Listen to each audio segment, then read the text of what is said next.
Welcome to Real Estate and Taxes with Lakshay. I will be helping you minimize your taxes. Well, good afternoon, everyone. My name is Lakshay. Welcome to my Tuesday session on real estate and taxes. For those of you who are brand new, if you have missed my past presentation, you can feel free to check out my YouTube channel on Real Estate and Taxes with Lakshay, where we post all of these recorded sessions weekly. Without further ado, let's get started on today's topic. Today, we're going to be talking about how will your property get taxed at the time of death. Nobody likes the topic of death, right? But today we wanted to shed some light on what are some of the things that you should be mindful of, or whenever you're leaving an inheritance, should I be passing it on at a dollar value? Should I be passing it on as a gift to my children? Or what are some of the tax consequences that we should be aware of? We're going to be focusing on that today. So first and foremost, at the time of death, what happens? Whenever there's a death, you need to file a final deceased tax return, or whoever your executor is will have to file one final tax return for you in order to report all of the income that you may have earned for that year, or any of your assets, any of your disposals, capital gain for that year at the time of death. You have up until April 30th to file the deceased tax return, or 6 months after the date of death, whichever comes first. Whenever there is a death, we have to keep in mind that CRA automatically assumes that whatever you had, whether it be property, RRSPs, TFSAs, all of it gets disposed of at the fair market value. We all know TFSAs is tax-free, but it is tax-free until the time of death. At the time of death, it gets disposed of in the market at the fair market value. So you are, or your, whenever it gets passed on to another family member, it will be taxed. So whether it be your real estate, whether it be your RRSPs, TFSAs, all of these investments are deemed to be disposed of at fair market value at the time of death. It means, if let's assume you had a 40-year-old house that you bought for $50,000, and at the time of death it is $500,000, the difference between it would be basically considered to have been sold at the date of death at $500,000 because that was the fair market value. Now there will be a capital gains calculation on this disposal. So let's assume if it was you bought it at $50,000, you sold it at $500,000. The difference between the two is roughly $450,000. That $450,000 will be divided by 2 and would be taxed as capital gains tax. So this is something to keep in mind whenever it comes to creating a death tax return, or whatever assets you have, they will get transferred to the new offspring, or as part of the inheritance, they'll get disposed of at the fair market value. So now you have the ability to decide how it will get taxed, and we're going to talk about that in today's slideshow. So there are 2 types of taxes at death, right? Number 1 is any of your investments, property will basically have capital gains tax.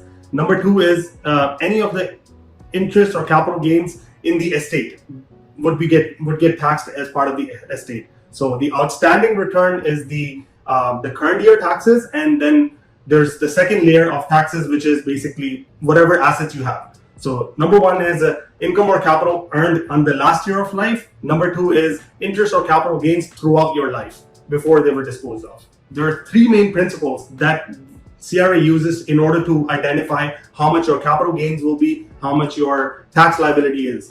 Those 3 principles are called deemed disposition, deemed withdrawal, and earned income for the year of death. So let's look at them a little bit in detail.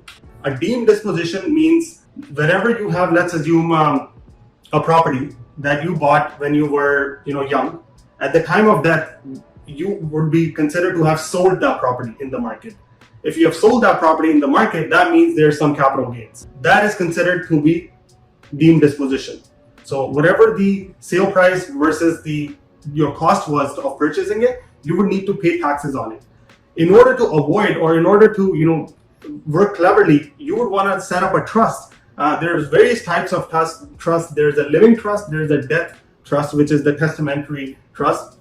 Both of these can really help you identify who do you want to pass on these who do you want to pass on your property to, who do you want the how do you want the taxes to be deferred. So a trust can really help you in order to defer some of the taxes at the time of death and avoid this deemed disposition of the properties that you hold. Now that we understand the properties from the perspective of deemed disposition, let's look at it from the RRSPs and RRIFs. These are all your registered savings plan that you might have contributed throughout your life as part of when you were living. What happens to these?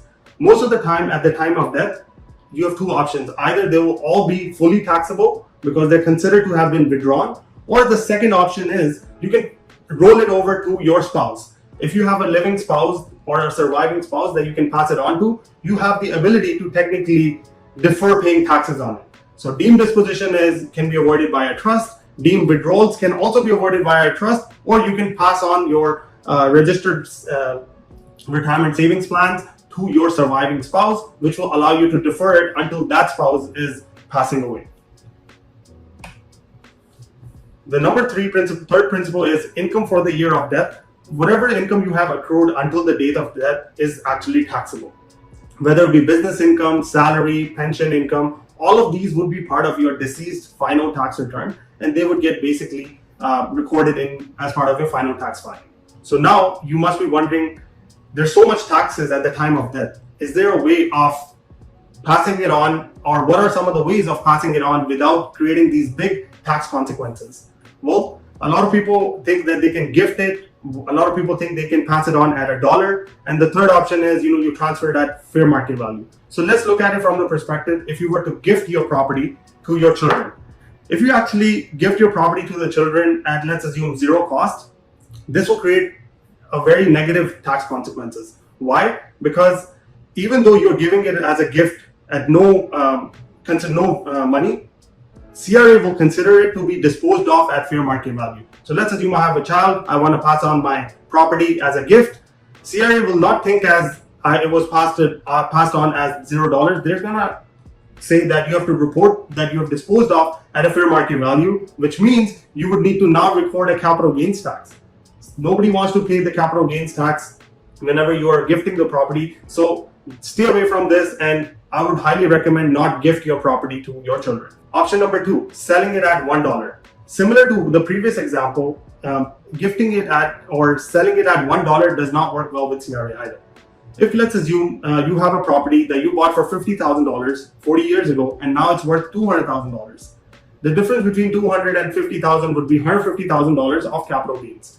CRA would not allow you to gift the property at $1 simply because it's not allowed. It says, even though you're disposing it off at a lower value than what is the fair market value, we're going to consider that you have sold it in the market at the fair market value.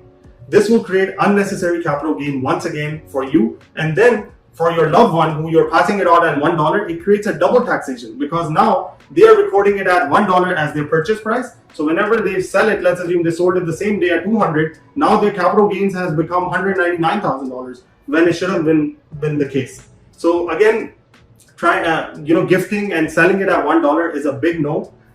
Definitely consult a professional accountant or a lawyer before going about this. Now let's look at what are some of the options that are available. We talked about gifting, and we talked about donating is not an option at a price lower than the fair market value. Then what is available?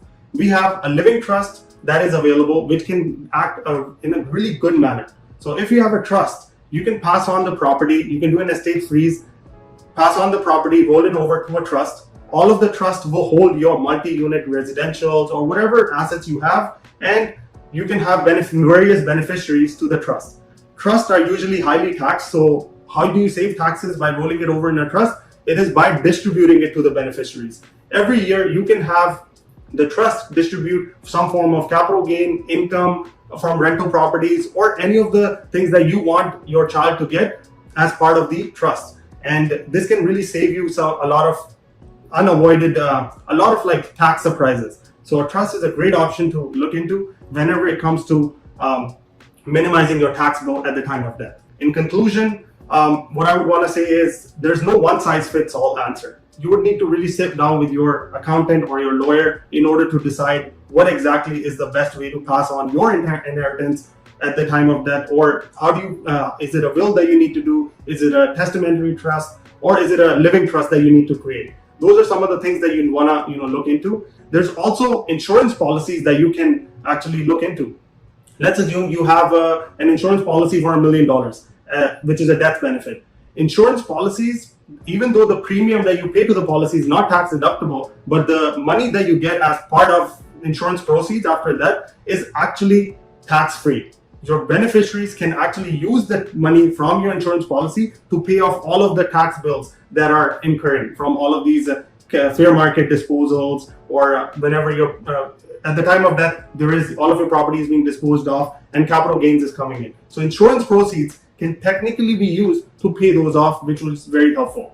Last but not the least, there's also a way to postpone your tax payment by filing an election to defer the payment of income tax at the time of decease, where you need to post security with the government.